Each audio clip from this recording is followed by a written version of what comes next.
পুরা ফ্যানদেরকে late down করেছি। So এটার জন্যে টিমের পক্ষ থেকে সরি।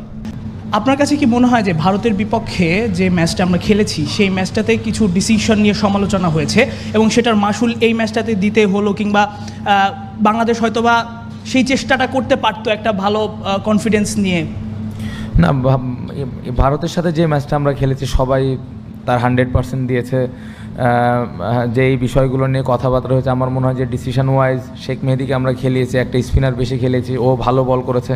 বাট আমি যেটা বলবো যে ব্যাটিংয়ে আমরা ওই উইকেটে হয়তো আরেকটু যদি বেশি রান করতে পারতাম তাহলে হয়তো আজকে সিনারিটা আরেকটু ডিফারেন্ট হতো। সো ওই দিনও আমরা ব্যাটিংটা আমার মনে হয় না ঠিক মতো ইউটিলাইজ করতে পেরেছি।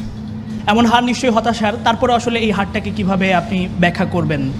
না, অবশ্যই অনেক হতাশার এবং অনেক কষ্টেরও, কারণ এই ম্যাচ খেলতে আসার আগে সবারই পরিকল্পনা ছিল যে ম্যাচটা আমরা আগে জিতবো। বাট ওই রকম সিচুয়েশন যদি হয় অবশ্যই এই চান্সটা আমরা নিব, যেটা আমাদের হাতে ছিল আমরা ওটা নিতে পারি নাই এবং পুরা ব্যাটিং গ্রুপটায় আমরা খুবই বাজে বাজে ডিসিশন নিয়েছি। এবং তাওহিদ হৃদয়কে আমরা দেখেছি যে তিনি এখন দলের সেরা ব্যাটার, যদি আমরা এই বিশ্বকাপে দেখি তাকে আমরা দেখলাম 6-এ নামানো হলো। ওই সময়টায় আসলে তাকে কি একটু উপরে খেলানো যেত কি না? এবং যেহেতু বাংলাদেশ এখন বিশ্বকাপের পর্বটা শেষ, আসলে যাত্রাটা শেষ, তো আপনার কাছে ওভারঅল জার্নিটা কেমন ছিল যদি বলতেন? না, ব্যাটিং অর্ডার নিয়ে আজকে খুব একটা আমরা এই যে এই মিক্স আপটা করেছি, এটার কারণ হলো left hand right hand combination করার চেষ্টা করেছিলাম এবং লিটন এক পাশে ব্যাটিং করছিল, কারণ ওদের বোলিংয়ে অনেক ভেরিয়েশন ছিল। সো ওইটার কারণে left hand right hand combination করা ছিল এবং সবাই জানতো, এটা সবাই ক্লিয়ার ছিল। সো এই কারণে এটা করা হয়েছে। ওভারঅল পুরা টুর্নামেন্ট বলবো যে প্রথমে আমি বলতে চাই যে আমরা অ্যাজ এ টিম হিসেবে পুরো বাংলাদেশের ফ্যানদের লেট ডাউন করেছে, যারা আমাদের খেলা ফলো করে বা আমাদেরকে সবসময় সাপোর্ট করেন, তাদেরকে আমরা লেট ডাউন করেছি। সো আমি টিমের পক্ষ থেকে অ্যাপোলোজাইজ।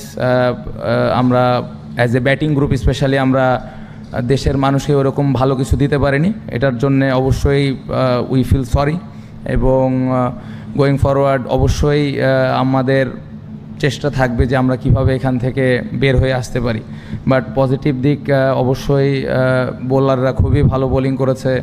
রিশাদ এরকম একটা বড় টুর্নামেন্টে সে পুরা সবগুলো ম্যাচে অলমোস্ট ভালো বোলিং করেছে। সো বেশ কিছু পজিটিভ দিকেও ছিল। বাট ব্যাটিং গ্রুপটা আমরা পুরা ফ্যানদেরকে লেট ডাউন করেছি, পুরা দেশের মানুষকে আমরা বলতে গেলে কষ্ট দিয়েছি। সো বাট চেষ্টার কমতি ছিল না, 100% সবাই চেষ্টা করেছে, সবাই সবার প্রতি অনেস্ট ছিল, এটাও আমি বলতে চাই। বাট আমরা দিন শেষে পারিনি। সো এটার জন্যে টিমের পক্ষ থেকে সরি।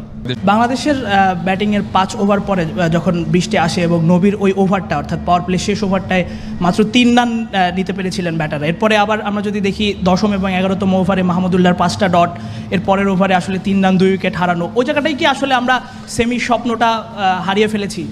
না, দেখেন, প্ল্যানটা এরকম ছিল যে আমরা প্রথম 6 ওভার চেষ্টা করব এবং আমাদের প্ল্যান ছিল যদি আমরা ভালো শুরু করি, আর্লি উইকেট যদি আমাদের না পড়ে তাহলে আমরা ওই সুযোগটা নিব। বাট যখন আমাদের 3 উইকেট পড়ে গেল আর্লি, তখন আমাদের প্ল্যানটা ডিফারেন্ট ছিল যে কীভাবে আমরা ম্যাচটা জিততে পারি, কারণ আমাদের প্ল্যানই আমরা কীভাবে ম্যাচটা জিততে পারি। সো তারপরে আমি বলবো যে মিডল অর্ডাররা ওইরকম ভালো ডিসিশান নেয়নি, যার কারণে আমার মনে হয় ম্যাচটা আমরা হেরে গেছি।